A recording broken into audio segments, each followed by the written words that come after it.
Al-Imam Haddad menyebutkan dalam kitabnya Sabilul Iddikar para hadirin, bahwasannya di saat kita mau menasihati orang lain, ingat bahwasannya kita juga harus berusaha untuk melakukannya. Tapi jangan sampai apa yang kita baca ini justru menjadi sebab kita pun mencegah atau kita diam daripada kemungkaran. Nanti saya cegah kemungkaran, saya takut kalau di hari-hari esok justru saya yang datangi. Nanti saya nyuruh orang sholat, ternyata saya sendiri belum bisa istiqamah sholat. Sampaikan, justru terkadang dengan apa yang kita sampaikan daripada kebaikan-kebaikan itu juga menjadi kunci datangnya hidayah dari Allah Subhanahu wa taala kepada kita para hadirin. Ada kisah unik yang terjadi di sekitar kita. Ada satu orang ayah yang dia itu nyekolahkan putranya, memerintahkan putranya untuk ngaji sore hari di madrasah diniyah atau TPQ.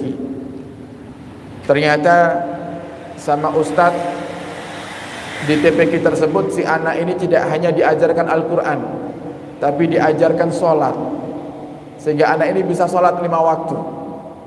Kemudian sampai anak ini pun dididik oleh guru-gurunya untuk mengajak saudara-saudaranya, keluarganya untuk juga menjadi orang-orang yang ahli sholat.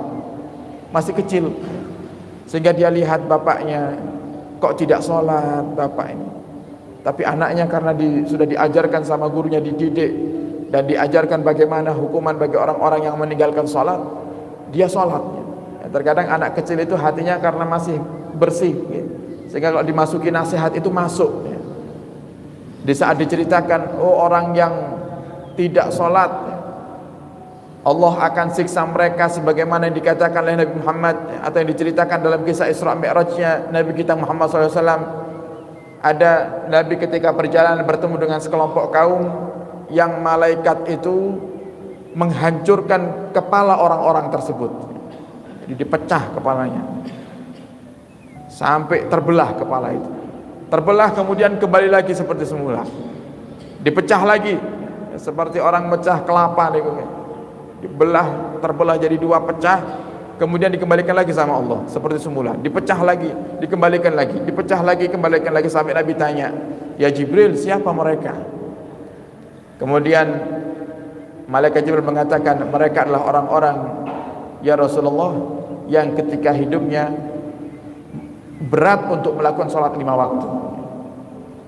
Berat untuk melakukan sholat 5 waktu. Bukan meninggalkan sholat 5 waktu, berat. Jadi malas. Sholat 5 waktu itu malas. Dia kerjakan sholat, tapi malas. Disiksa sampai semacam itu.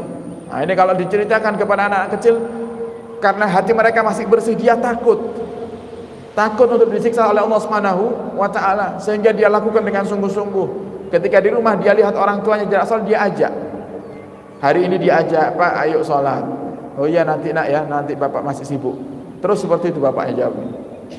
Dia ini si bapak ini cerita sendiri kepada kami. Kemudian besok diajak lagi, "Iya nanti nak, bapak masih sibuk kerja." Sampai akhirnya karena istiqamahnya si anak ini mengajak kepada bapaknya, akhirnya si bapak itu tersentuh hatinya. Makanya ini juga pelajaran buat kita. Nasihat itu para hadirin terkadang tidak harus masuk ke dalam hati manusia yang kita nasihati sekarang. Tapi bagaimana kita istiqamah menasihati, terkadang setelah 3 kali kita nasihati baru masuk. Karena tipenya manusia itu beda-beda.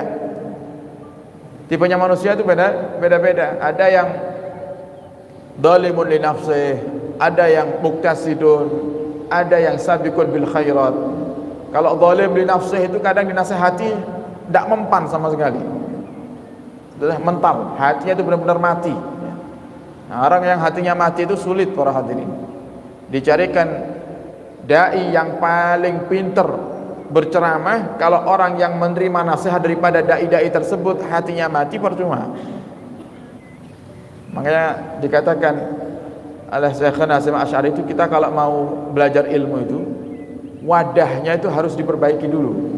Sama seperti kalau panjenengan mau makan apa, misalnya makanan yang berkuah, kita mau makan makanan yang berkuah, makan bakso misalnya, kita harus cari mangkok yang pas, mangkok yang baik. Jangan sampai mangkoknya itu bocor. Kalau sudah mangkoknya bocor, kita tuangkan daripada kuah yang akan kita makan, ya percuma, akan tumpah, akan terbuang sia-sia. Atau juga bisa diartikan seperti halnya air. Kalau kita kepingin minum air yang murni, air yang jernih, maka gelasnya juga harus bersih. Jangan pakai gelas yang di situ mungkin bekas daripada minuman lain seperti kopi. Dia ada gelas kotor, masih ada ampas kopinya. Sedangkan kita bukan mau minum kopi, kita mau minum air putih. Kita tuangkan air putih di dalam gelas yang di situ ada ampas kopi. Ya tidak akan bisa jadi putih, tidak akan bisa jadi jernih. Yang ada kotor airnya. Nah, terkadang caranya itu banyak para hadirin. Sebagaimana air yang disitu bercampur dengan ampas kopi, kalau kita ingin menjernihkannya, ya terus jangan pernah bosan menasihatinya. Sebagaimana gelas yang berisi ampas kopi tersebut, jika kita ingin bersihkan, jangan hentikan aliran airnya, terus tuangkan. Nanti yang kotor akan keluar, terus keluar, dan akhirnya semuanya menjadi jernih. Jadi terkadang nasihat itu yang kita berikan kepada orang-orang yang kita tuju, mungkin hari ini mereka belum diberi hidayah oleh Allah, tapi dengan keistiqamahan kita terkadang menjadikan mereka mendapatkan hidayah daripada Allah Subhanahu wa ta'ala. Karena sifatnya manusia beda-beda. Tadi kita katakan, ada yang nasihati sekali nurut.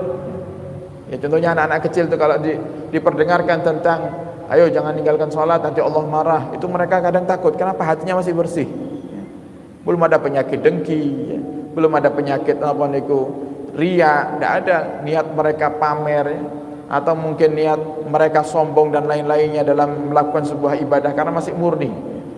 Tapi di saat sudah mulai balik, sudah mulai mengerti kehidupan, baru di saat itu mulai bermunculan untuk penyakit hati yang menjadi sebab terhalangnya nasihat masuk ke dalam hati kita.